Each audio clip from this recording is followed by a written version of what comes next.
우리는 다 신앙생활 하고 있습니다. 주님을 믿겠다 다짐하고 교회 출석하면서 여러분이나 저나 우리 마음속에 그 소망 하나가 생겼지 않습니까?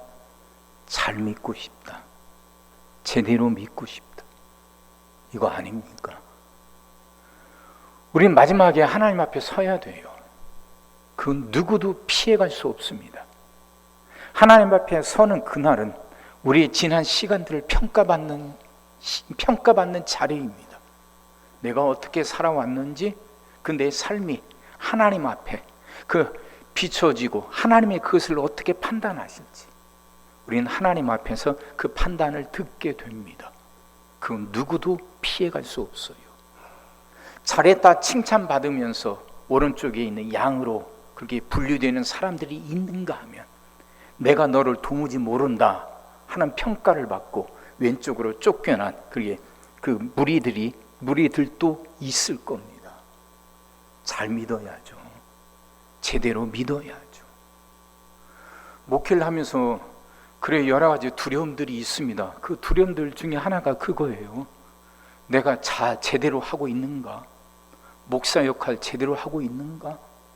나는 제대로 믿고 있으며 나는 교인들을 제대로 인도하고 있는가?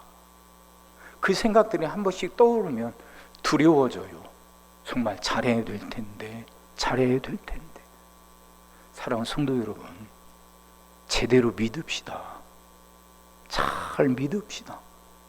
하나님 앞에 섰을 때 잘했다 칭찬받는 그런 일꾼들 되십시다. 그 소망이 시간이 갈수록 여러분과 저 우리의 마음속에서 갈수록 커가게 되기를 바랍니다. 오늘 말씀은요, 그 내용이에요. 이제 디모데 전서 하니까 이건 바울이 자기가 아들처럼 생각하는 디모데에게 보내는 편지입니다. 바울이 편지를 13권 썼다고 그러잖아요. 그 13권을 여러 가지 내용에 따라서 이렇게 몇 개로 분류합니다. 그 중에 이제 목회 서신이라고 있어요. 디모데 전서, 디모데 후서, 디도서, 이 3권을 목회 서신이라고 말합니다. 왜 그러냐면 디모데 전서 후서는 디모데가 에베소에서 목회를 하고 있었거든요. 그래서 그 디모데에게 목회할 때 이렇게 하라고 지침으로 보내준 글입니다. 디도서는 디도라는 사람이 그레다라고 하는 곳에서 목회를 하고 있었어요. 그에게 편지를 보내면서 이렇게 목회하라고 지침을 보낸 거죠. 그래서 그 3권을 목회 서신 이렇게 말합니다. 근데 그 목회 서신 중에서요, 오늘 본문에선 바울은 이런 말을 합니다. 12절, 나를 능하게 하신 그리스도 예수 우리 주께 내가 감사함은 나를 충성되이 여겨 내게 직분을 맡기심이니, 이런단 말이에요. 나를 능하게 하신 그리스도 예수 우리 주께 내가 감사한다 하죠. 여기 말하는 나를 능하게 하셨다 하는 이 구절, 이게 어떤 의미일까요?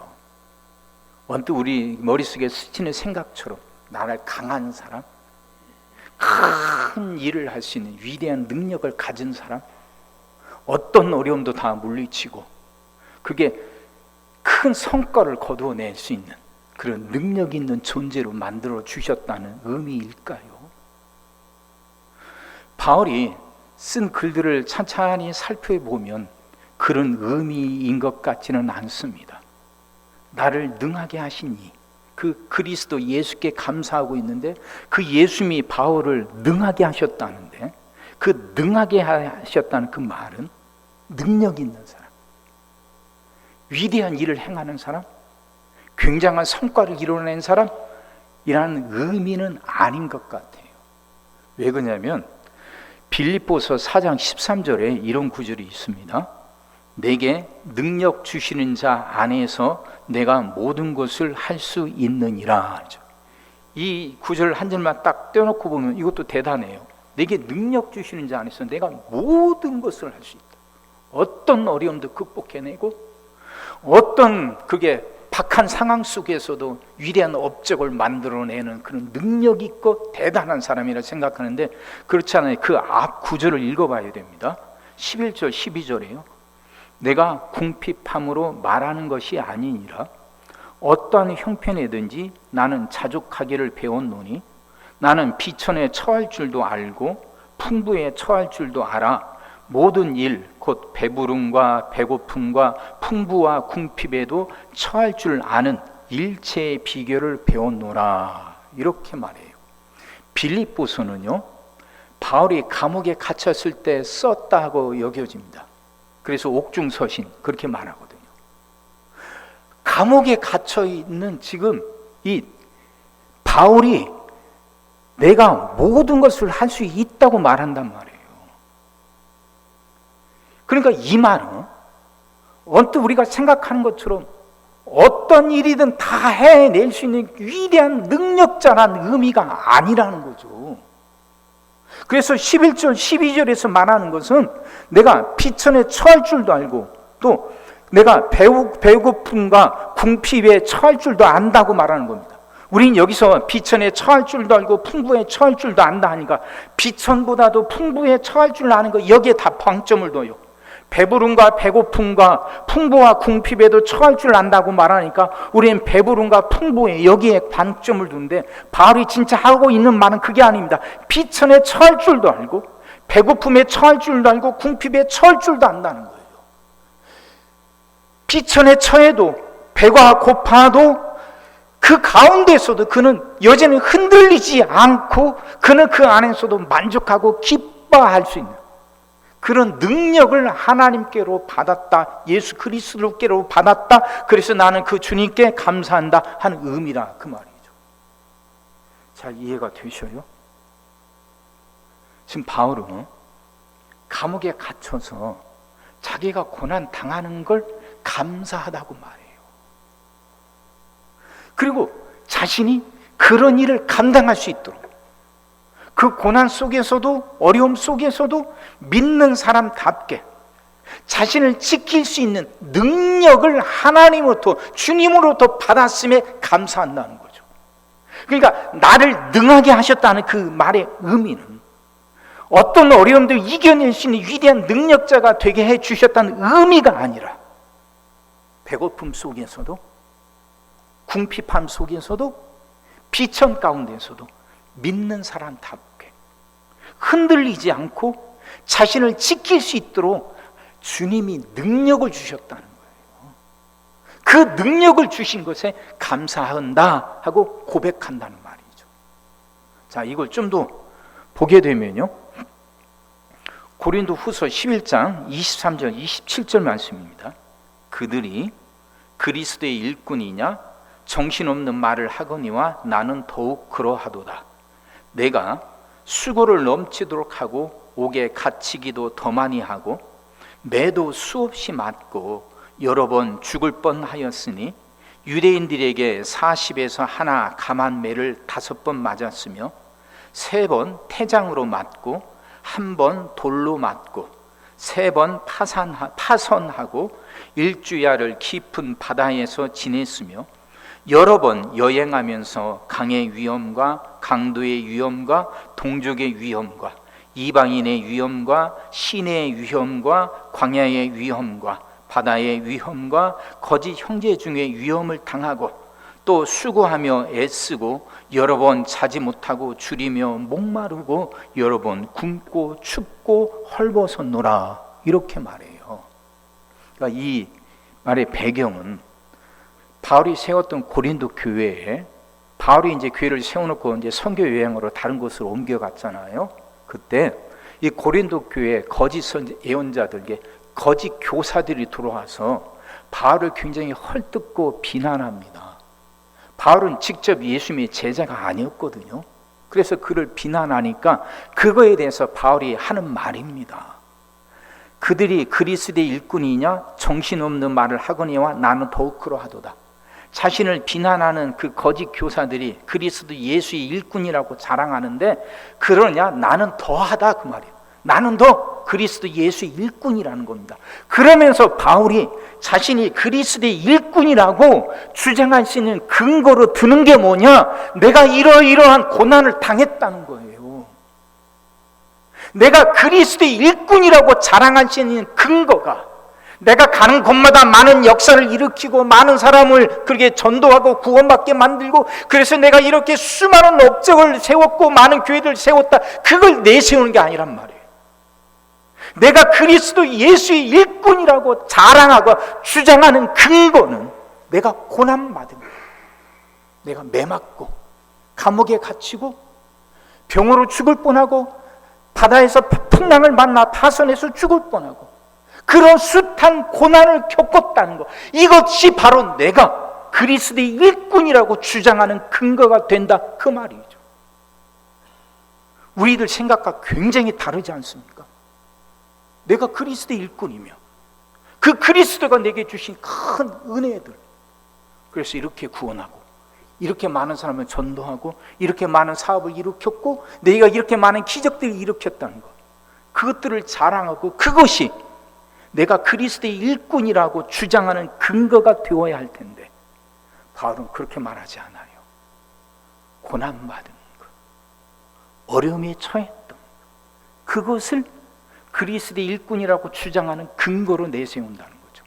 다시 말하면 그런 고난 속에서도 바울은 예수님을 믿는 사람답게 살 수 있었던 것, 고난 속에서도 좌절하고 절망하지 않고 어려움 속에서도 포기하지 않고 그 속에서도 여전히 하나님을 믿는 사람답게 서 있을 수 있었고 살아갈 수 있었던 것, 그것이 바로 그리스도가 나를 일꾼으로 불러주셨기 때문이라는 것이죠. 그러니까 오늘 본문 말씀과 맥이 통하는 겁니다. 나를 능하게 하신 주 예수 그리스도는 내가 어떤 일이든 다 행할 수 있고 어떤 어려움들은 다 극복할 수 있는 사람으로 만들어 주었다는 의미가 아니라, 어떤 상황 속에서도 어떤 고난 속에서도 흔들림 없이 예수 믿는 사람답게, 하나님을 믿는 사람답게 설 수 있도록 능력을 주셨다는 거죠. 그 능력을 말하는 거예요. 그런 능력을 주신 주님께 감사하다는 것이죠.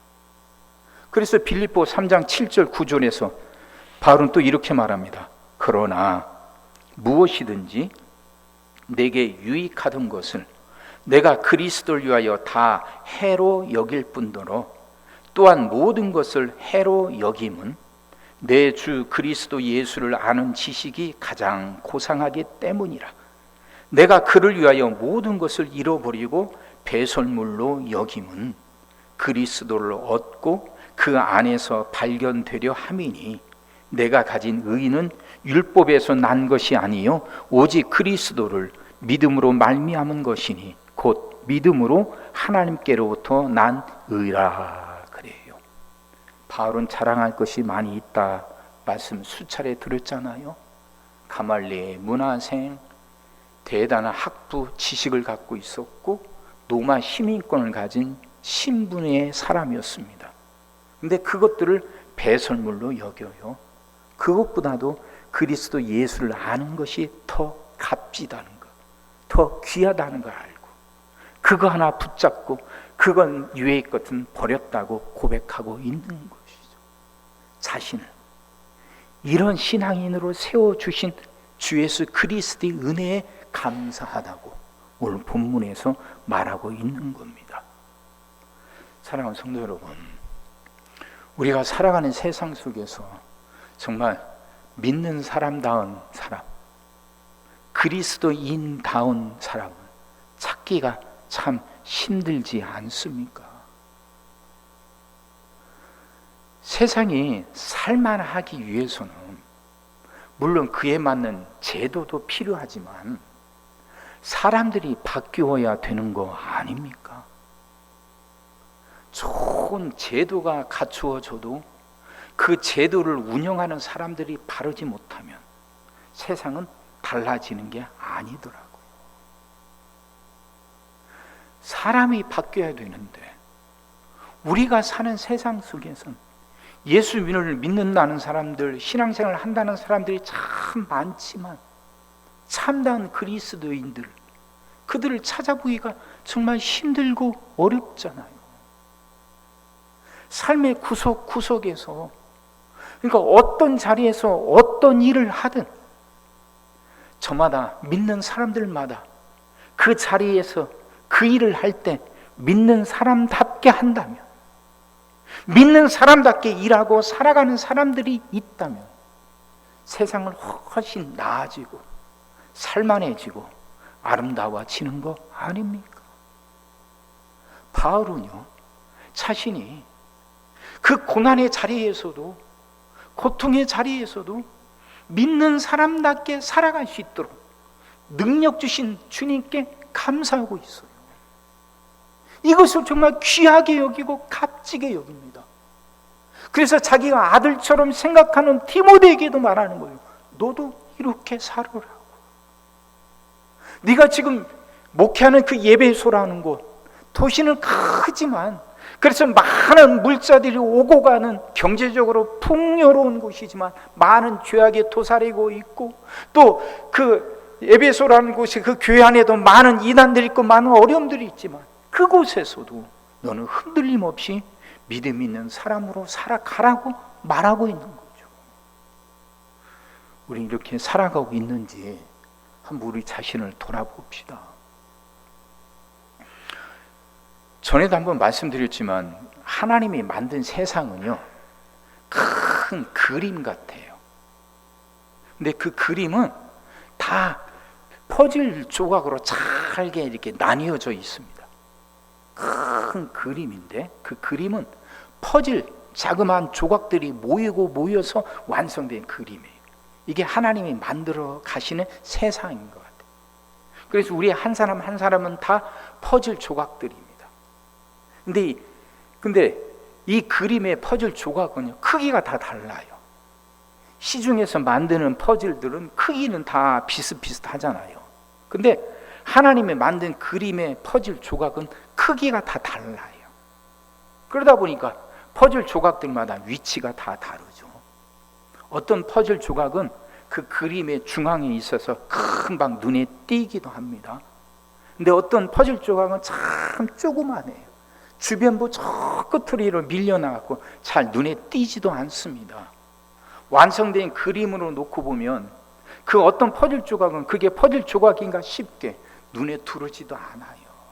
근데 그 퍼즐 조각, 아무리 작은 조각, 주변 변두리로 밀려나고 그 색깔도 어디 침침한다 할지라도 그 한 조각이 없어버리면 그 그림은 완성되지 못하는 거 아닙니까?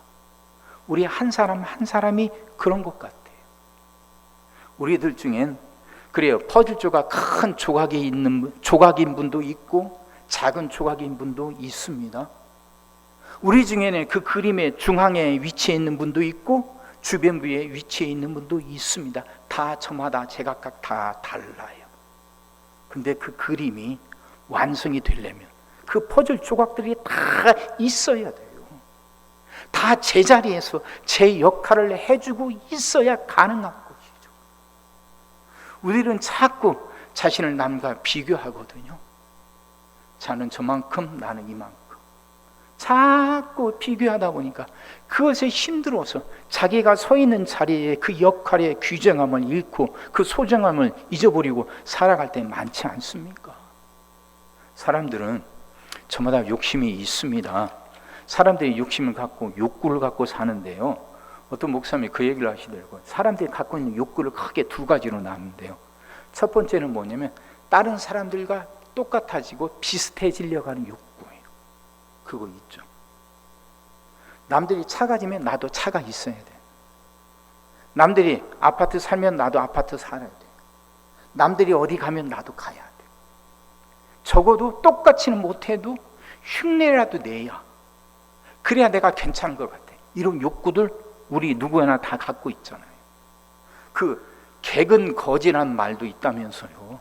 아이들, 초등학생들 아이들 부모하고 같이 여행하면 결석 처리 안 해주고 이렇게 보낸다고 하지 않습니까?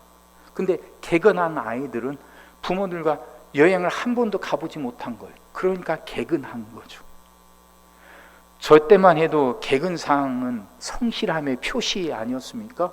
그래서 박수 받을 만한 일이었는데 요즘은 그렇게 못 나가니까 개근했다 해서 개근 거지란 말도 생깁니다. 그만큼 우리가 살아가는 세상이 그렇게 됐어요. 남과 똑같아지고 비슷해져야 돼요. 이런 욕구가 있고요. 또 다른 욕구는 뭐냐면 남과 또 구별되기를 원하는 욕구예요. 그죠? 남과 똑같이 비슷하게 다 하는데 그러면서도 남들과 달라야 돼요. 왜 그렇게 명품에 집착합니까? 아무나 다 들 수 있는 게 명품 가방 아니잖아요. 명품 시계 아니죠. 남들이 들지 못한 것 내가 들고 싶고, 남들이 차지 못한 것 내가 차고 싶어 해요. 남들과 달라. 자본주의라는 것이 희소성의 가치 위에 서 있는 제도 아닙니까? 누구나 다 똑같이 갖고 있으면요, 가치가 없어요. 희소성, 남들과 다른 무언가가 있어야 가치 있어 보이고 폼나게 보이고 그렇게 되죠. 사람들이 이걸 다 쫓아가요. 그러다 보니까 자기가 서 있는 자리, 자기가 하는 일, 자꾸 남과 비교하게 돼요.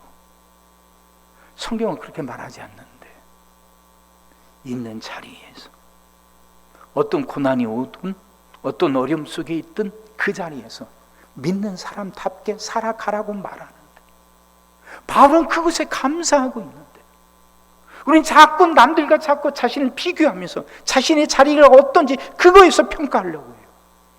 남들만큼, 남들이 하는 만큼, 그만큼 가지 못했을 때 우리는 자기를 자책하고 자기를 괴롭힙니다. 왜 나는 이만큼 못하는가? 왜 나는 그만큼 못하는가? 그러면서도 또 남과 다르게 남보다 더 나으려고, 남보다 더 돋보이려고, 남보다 더 빛나려고 하죠. 그것들이 우리를 괴롭히고 우리를 힘들게 하고 있는데, 그 욕구, 그 욕망이 결코 그건 채워지지 못하고 그건 갈수록 우리를 흔들어대고 우리를 힘들게 만들고 있는 거 아닙니까? 바울이라는 사람이요, 참 알고 보면 볼수록 참 대단한 사람입니다. 예수 그리스도가 죽으시고 부활하시고 시간이 좀 지났습니다. 제자들, 그 예수님을 따르던 제자들도 이제 죽어가요. 그런 상황 속에서 예수 그리스도의 말씀, 예수 그리스도가 이 땅에 오셨고 십자가를 지셨고 부활하셨다는 의미가 무엇인지 그걸 설명해 준 사람이 바울이에요. 그래서 신약 성경은 바울이 쓴 글이 제일 먼저 나왔어요. 복음서가 아닙니다. 바울이 쓴 서신들이 제일 먼저 나와요. 그래서 48년에서 60년경에 바울이 그 책들을 먼저 썼고 그 다음에 복음서는 20년, 30년 뒤에 나오거든요. 바울이 이렇게 위대한 일을 한 거예요. 예수님의 부활을 봤던 사람들은 그 본 신앙으로 살아갔는데 이제 시간이 지나면서 한 명 한 명 이제 역사의 뒤안길을 물러납니다. 사라집니다. 그러면 이제 남은 사람들도 계속해서 신앙을 갖고 살아가야 되는데 그들에게 올바른 신앙을 갖고 살아갈 수 있도록 도와준 큰 역할을 한 사람이 바울이에요. 참 위대한 일을 한 사람인데 그 바울은 자기의 신앙을 돌아보면서 오늘 본문처럼 고백합니다. 내게 능력 주신 분, 그 능력은 남들에게 보다 돋보이고 굉장한 일을 행하고 이적들을 행하고 수많은 업적들을 남기고 이게 아니라는 거예요.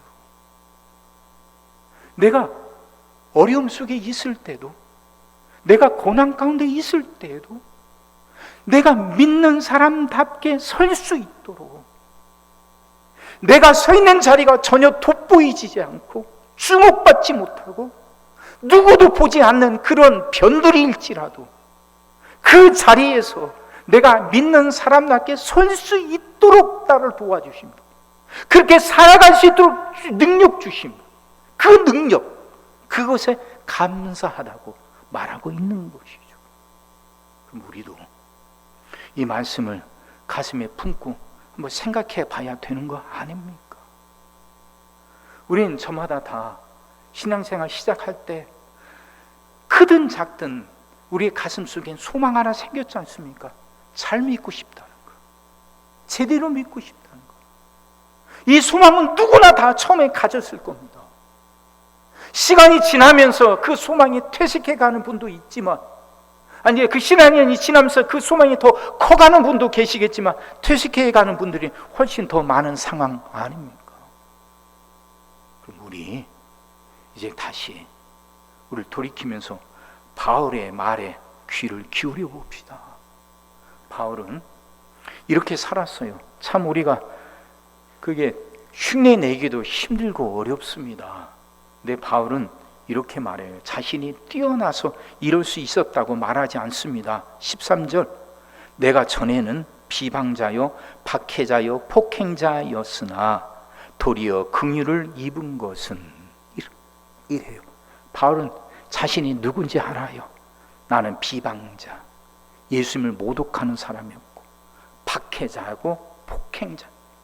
예수 믿는 사람들을, 예수님을 모독하는 것이 뭐죠? 그 모독하는 것뿐만 아니라 예수님을 믿는 사람들을 방해하고 쫓아가서 잡아 가두기까지 하는 사람, 죽이기까지 하는 사람이 바로 나였다는 거예요. 내가 예전에 그런 사람이었는데 이런 나에게 하나님이 은혜를 내려 주셨다는 거죠. 15절에서는 이렇게 말합니다. mit보다 모든 사람이 받을 만한 이 말이요, 그리스도 예수께서 죄인을 구원하시려고 세상에 임하셨다 하였도다. 죄인 중에 내가 괴수니라.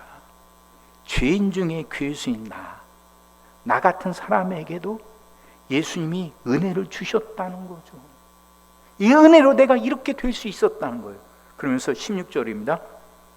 그러나 내가 긍휼을 입은 까닭은 예수 그리스도께서 내게 먼저 일체 오래 참으심을 보이사 후에 주를 믿어 영생 얻는 자들에게 본이 되게 하려 하심이라.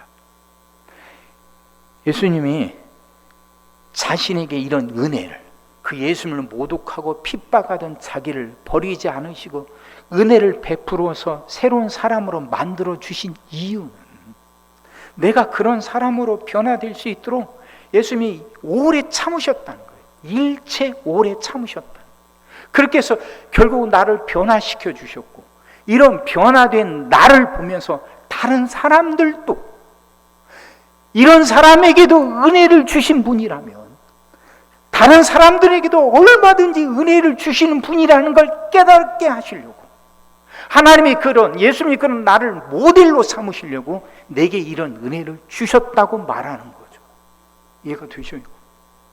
내가 그렇게 못된 사람이었고 죄인 중에 괴수였는데도 예수님이 나를 버리지 않으신 것은, 끝까지 오래 참으셔서 나를 변화시킨 것은 그 은혜를 내게만 주시는 것이 아니라 나 같은 사람도 은혜를 받았다면 다른 사람들은 얼마든지 은혜를 받을 수 있다는 걸 깨닫게 하시려고 나를 모델로 삼으셔서 내게 먼저 이런 은혜를 주셨다는 거죠. 그럼 이 말은 바울만 이렇게 살아갈 수 있다는 게 아니라 우리도 그렇게 살아갈 수 있다 하는 겁니다. 그러니 우리도 이 소망을 가슴에 다시 품어보자 하는 겁니다.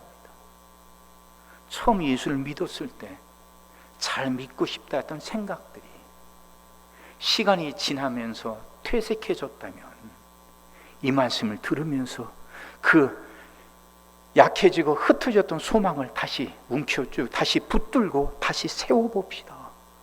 그래, 어떤 자리에 어떤 형편에 있든, 내가 어떤 자리에서 어떤 일을 하든 나는 예수 믿는 사람답게 살아가겠다. 내가 처해 있는 자리가, 내 역할이 그 하나님의 큰 그림에서 돋보이는 자리가 아닐지라도, 저 변두리에 있는 자리라 할지라도, 큰 퍼즐 조각이 아닌 눈에도 잘 띄지 않는 작은 퍼즐 조각이라 할지라도 나는 그곳에서 믿는 사람답게 내 역할을 다하겠다. 그 자리에서 나는 믿는 사람답게 살아가겠다고 우리 다시 한번 다짐해 봅시다. 그런 신앙인들이 더 필요한 때 아닙니까? 기독교가 많은 욕을 먹고 있고 많은 비난을 받고 있습니다. 심지어 목사들이 붙잡혀 가기도 합니다. 왜 이렇게까지 됐냐고요. 삶의 자리마다에서 어떤 일을 하든 예수 믿는 사람답게 살아가는 사람들이 줄어들었기 때문 아닐까요? 그럼 나 하나만이라도 그렇게 한번 살아보겠다고 다짐하고 내가 그 역할을 해낸다면 이 작은 나를 통해서도 하나님은 얼마든지 더 큰 역사를 일으키실 수 있는 거 아닙니까? 나는 바울 같은 사람이 아닌데, 나는 의지도 약하고 아는 것도 없고 가진 것도 없고 능력도 없는데 내가 그럴 수 있을까? 아니에요. 바울처럼 하나님을 모독하고 박해하던 그도 변화시켜 주신 하나님이라면 나 또한, 나도 변화시키셔서 그렇게 살아갈 수 있는 능력을 하나님이 주신다는 말씀이잖아요.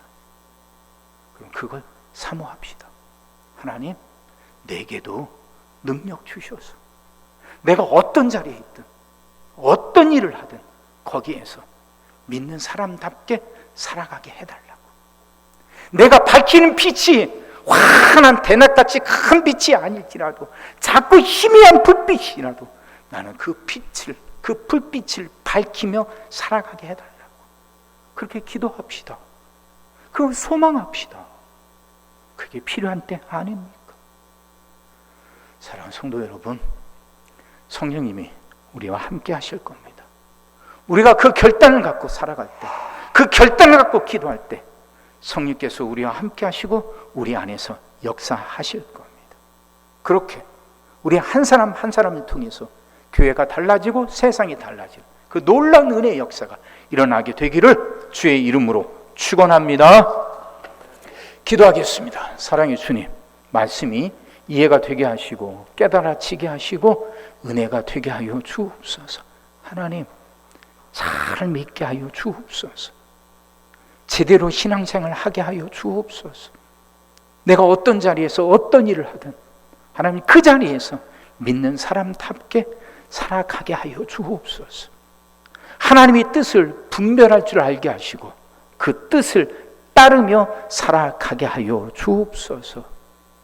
믿사옵고 예수님의 이름으로 기도하옵나이다. 아멘.